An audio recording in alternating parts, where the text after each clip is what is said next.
Bonsoir, bon retour sur la chaîne MyZeral Vision. Donc aujourd'hui, on va parler du tirage au sort de la Ligue des Champions. Donc on va surtout parler de Real City, mais on va commenter aussi les autres affiches. Donc comme on pouvait s'y attendre, hein, quand on a appris que c'était entre City et Sporting, ben, vu les antécédents, forcément que ça tombe encore une fois contre City. Un truc qui m'interpelle, moi, c'est que entre ces deux équipes, il y a une égalité parfaite sur l'ensemble de 15 matchs. Donc tu as 15 matchs, tu as 5 victoires du Real, tu as 5 victoires de City, tu as 5 matchs nuls. Et ce qui me donne d'autant plus, c'est que pour moi, peu importe les versions de City, c'est plus côté Real qu'il faut se poser la question. Systématiquement, pour moi, les favoris, c'était City. Systématiquement. Même quand il y a eu Benzema Ballon d'Or. Encore plus quand c'était Benzema Ballon d'Or, parce que tu avais Ryan Mahrez, tu avais la grosse équipe, les deux Brune Prime, tu avais, je sais plus comment il s'appelle, tu avais Sterling, tu avais du beau monde. Avant que Guardiola il perd un peu tous ces joueurs-là, tu avais Walker, tu avais un paquet de joueurs. Là, malgré tous les mercato que City ont fait, je les trouve un peu plus faibles que ces dernières années. Ça fait 2 ans à peu près, ils sont pas dans un déclin, ils sont deuxième de Première Ligue et ils vont sûrement rattraper et dépasser Arsenal dans le Money Time. Donc ça reste une grosse équipe, hein. Par contre, il y a beaucoup de spéculations sur la présence ou l'absence de Kylian Mbappé, parce que ça aussi, ça mérite un petit aparté. Et c'est dans 2 semaines apparemment le match. En 2 semaines, t'as quelques matchs de. Ouais, t'as des matchs de championnat que tu dois confirmer. Mais je pense que la route de la Ligue des Champions va se terminer lors des huitièmes de finale. Je sens pas le Real en mesure de battre City. Ils ont déjà perdu dans la phase c'est même plus une phase de poule. Dans la phase de mini-championnat, là. Ils ont perdu 2-1. Et donc là, je pense qu'ils vont perdre, hein. Si on peut parler du cas Mbappé, ça mérite une vidéo dédiée, hein. Mais là, en ce moment, sur la chaîne, j'ai posté une vidéo en 3 parties. Donc, il n'y a que la première partie sur Mbappé, mais ça ne concerne pas le sujet, là. Là, le sujet que je vais rapidement ouvrir, c'est que sur cette saison, 2025-2026, Mbappé il a raté 6 matchs. C'est beaucoup, c'est pas beaucoup, peu importe. Mais que ce soit Xavi Alonso, que ce soit Arbeloa, que ce soit Pérez, tu commences la saison avec 5 attaquants, un qui joue pas du tout, Hendrick, un qui joue très peu, Gonzalo, un qui a été boycotté en début de saison, Rodrigo, et on lui a redonné sa chance sur la fin du mandat de Xabi Alonso. Entre suspension et blessure, il n'est jamais vraiment présent. Tiens, Vinicius, avec Xabi Alonso, il sortait, rentrait, ratait des matchs, et Mbappé, il jouait tout le temps 90 minutes. En fait, ce qui m'interroge, c'est que tu avais de quoi le reposer pour les échéances. Entre un joueur qui joue pas, entre un joueur qui joue très peu, il y avait de quoi ne pas le faire jouer tout le temps 90 minutes. Tu aurais pu le faire souffler au bout de 70, 75, selon les matchs, quand tu sais que le match il est verrouillé, que tu as gagné. Il y a même des matchs où tu aurais pu te permettre de le faire souffler, de le mettre sur le banc. Et au final, c'est dans des matchs couperés, dans des matchs importants, parce qu'il a tellement voulu jouer. En fait, pour moi, le tort il se joue entre Mbappé lui-même, parce qu'il courait après un record, donc il a tellement voulu jouer qu'il va jusqu'au point où parfois il peut pas, comme contre City par exemple. Tu, tu- tu vois, il joue, du coup contre City, il peut pas jouer. Et, ensuite, tu joues contre Talavera, ou je sais même plus c'est quoi le club de D2. Tu joues 90 minutes pour mettre un doublé pété, tout ça pour assurer ton record. Contre l'Atlético Madrid, même si le Real gagne, tu es absent. Contre le Barça, en finale, tu es absent, tu rentres à la 75e minute, mais il y a une défaite quand même. Ensuite, il y a un match de Coupe du Roi qui compte. Eh ben, on s'est dit que le Real allait gagner sans toi. Ils ont perdu.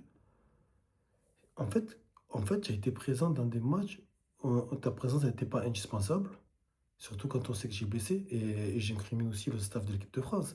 Une histoire où tu te fais mal à la cheville, tu joues un match sur les deux rassemblements, mais après quand tu reviens au Real, tu joues cache les matchs en entier, comme s'il n'y avait que toi comme joueur. En plus, le Real, ils oublient. C'est à partir du mois de février, là, on est au mois de mars. Il y a déjà un mois qui a été entamé. C'est février, mars, avril, mai. C'est là que ça compte. Tu peux commencer avec du retard. Quand je dis du retard, vaut mieux tabasser la fin de saison dans le sprint final que tabasser le début de saison et après tu t'essouffles en milieu de saison et tu n'y arrives plus. Donc, euh, donc pour l'affiche Real Madrid-Manchester City, moi je vois une double victoire plus une qualification de City. Je vois pas comment le Real, ça fait quoi? Ça fait 5 6 matchs qu'ils sont sur un 4-4-2, ils sont encore en apprentissage. La paire d'attaque, elle n'est pas encore fixe parce que entre blessures, suspension, tout ça et tout, c'est pas encore ça, hein. J'espère me tromper. Donc maintenant, on va parler assez rapidement des autres affiches. Alors, on va commencer par le fameux Barça-Newcastle. Il y a toujours cette histoire comment dire, de groupe, de tableau, ceux qui sont d'un côté et ceux qui sont d'un autre tableau. A priori, le tableau du Barça, il est plus facile que celui du Real. Mais après, il faut se méfier. Moi, je dis toujours, quand tu joues contre une équipe de Première Ligue, même si c'est pas le Big Four, il faut se méfier. Même le dernier du classement de Première Ligue, il joue avec l'intensité Première Ligue.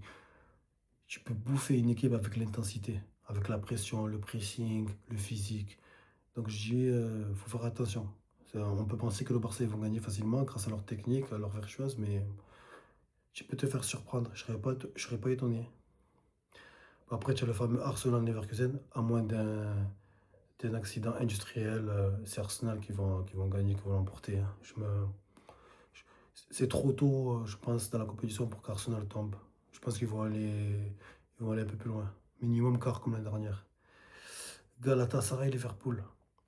Alors, a priori, c'est Liverpool qui va gagner. A priori. Sauf que cette année, Liverpool est un peu bizarre. Ils ont fait une grosse saison l'année dernière. Ils étaient partis pour faire le triplé ou le quadruplé. Au final, ils ont gagné que la première ligue. Et ils se sont envoyés dans un mercato de fou qui n'a pas pris. Comment on l'aurait cru, sans parler de la mort de Diego Jota. Donc, courage à sa famille. Et qu'Allah il le facilite, hein. Et il y a l'avènement du joueur Etchiquité. Je vous avoue que je le connaissais très mal. J'ai toujours pensé que c'était une sorte de Colomwani ou de Thuram. Désolé, c'est un parti pris là. J'ai jamais compris pourquoi des mecs comme Colomwani et comme Thuram ils étaient sélectionnés en équipe de France parce que pour moi ils n'avaient pas le niveau.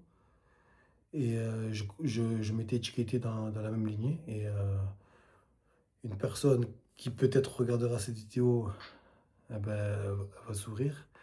Parce que elle m'avait toujours dit Chiquité, t'inquiète, c'est un bon neuf et tout, et c'est vrai, il est bon, hein. Il est bon, c'est un vrai neuf. Et il est capable de garder le ballon. C'est pas qu'un pivot, il peut jouer sur un côté. Et il est pas mal, hein. Il est pas mal, le petit, franchement, j'apprécie. Donc moi, je mets une pièce sur Liverpool. Donc ensuite, on a Atlético Madrid-Tottenham. Comment je pourrais dire? Déjà, Tottenham, pour moi, c'est une équipe de losers. Je suis désolé pour les pro-Tottenham, là. Quand je pense que des mecs comme Harry Kane, ils ont caché une bonne partie de leur carrière là-bas. Quand je pense que, tu vois, Gareth Bale, il sort de là-bas, Montec, il sort de là-bas. Loris, le gardien, il a fait 9 ou 11 ans là-bas, je sais pas combien d'années il a fait.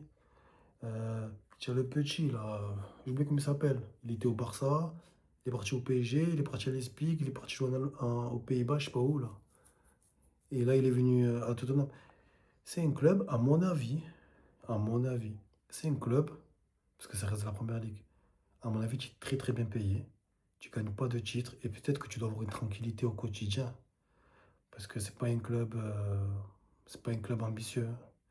Après l'Atlético Madrid, parce que moi je vois l'Atlético Madrid vainqueur, hein.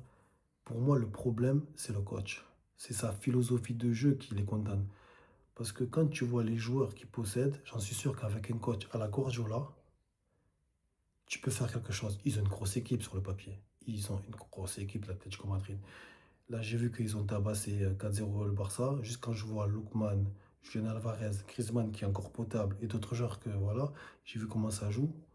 Et apparemment, El Cholo, Diego Simeone, il choisit ses matchs. C'est même pas les joueurs qui choisissent leurs matchs, c'est l'entraîneur qui choisit les matchs.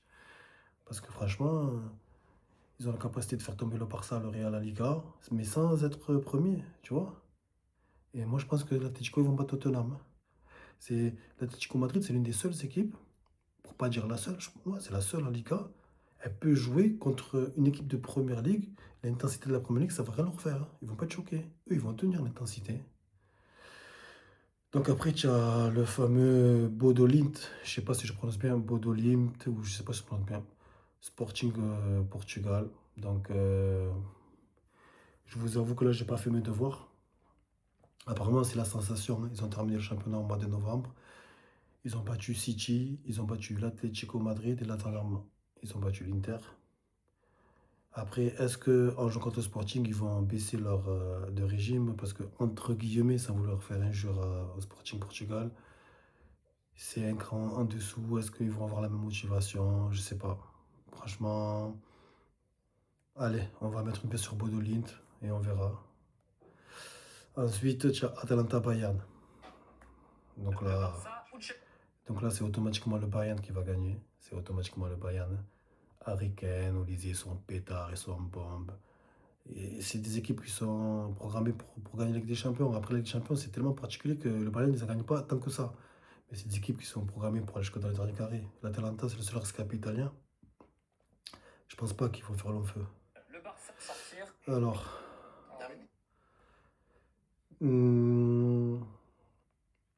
t'as PSG-Chelsea. PSG-Chelsea. Alors moi, je suis pas un spécialiste du PSG. Il y a deux choses qui retiennent mon attention par rapport à PSG. Désolé, je regarde en même temps, je regarde le tableau. Il y a quelque chose qui m'intrigue sur le PSG, c'est que ils n'ont pas fait de mercato qui aurait pu permettre de doubler les postes. Et en fait, les blessures d'Hakimi, les blessures de Dembélé, les blessures de Doué, les blessures de je sais pas qui, c'était évident, c'était prévisible. Tout le monde en parlait. Est-ce que le PSG va recruter au mercato pour doubler les postes? Parce qu'ils ont fait une saison éreintante, tout ça et tout, et il fallait reposer les organismes. Donc après, quand tu entends un tel est blessé, un tel est blessé, un tel est blessé, donc ils jouent jamais avec l'équipe type, ils ont lâché pas mal de points en Ligue 1, mais comme c'est la Ligue 1, et on dirait qu'ils savent qu'ils vont gagner le championnat dans tous les cas. Donc du coup, ils ne s'inquiètent pas, et j'ai l'impression que là, ils fonctionnent pareil, mais avec des champions. C'est un truc de fou, c'est-à-dire, l'année dernière, ils ont gagné avec des champions. Et là, en Ligue des Champions, tu, tu es quand même le champion en titre et tu te qualifies au huitième par des barrages, aller-retour. Mais tranquille, tranquille, tu vois. Et même si c'est Chelsea qu'ils ont battu en finale de la Coupe du Monde des clubs, je pense que c'est le PSG qui va gagner. Là, ça va être un match couperé et tu vas voir, ils vont gagner contre Chelsea. C'est mon avis. Chelsea, ça fait un moment qu'ils n'ont pas gagné de Première Ligue. Chelsea, depuis ils ont perdu Roman Abramovich, je ne sais pas ce qu'ils foutent. Des transferts en veux-tu, en voilà, c'est n'importe quoi. Il y a trop de joueurs. Je ne sais pas ce qu'il faut, c'est pas clair. Le restaurant, elle n'est pas clair. Donc, qui me manque? On a tout dit, hein. Je crois qu'on a tout dit, hein. Ouais, on a tout dit. Donc voilà, les gars. Je viens de m'apercevoir que j'ai oublié de vous dire ce que je suis censé vous dire. Tu kiffes, tu t'abonnes. Tu kiffes pas, tu t'abonnes aussi. T'inquiète, on a le droit de pas être d'accord. Le foot, c'est une philosophie. Voici la mienne. Voilà. À plus.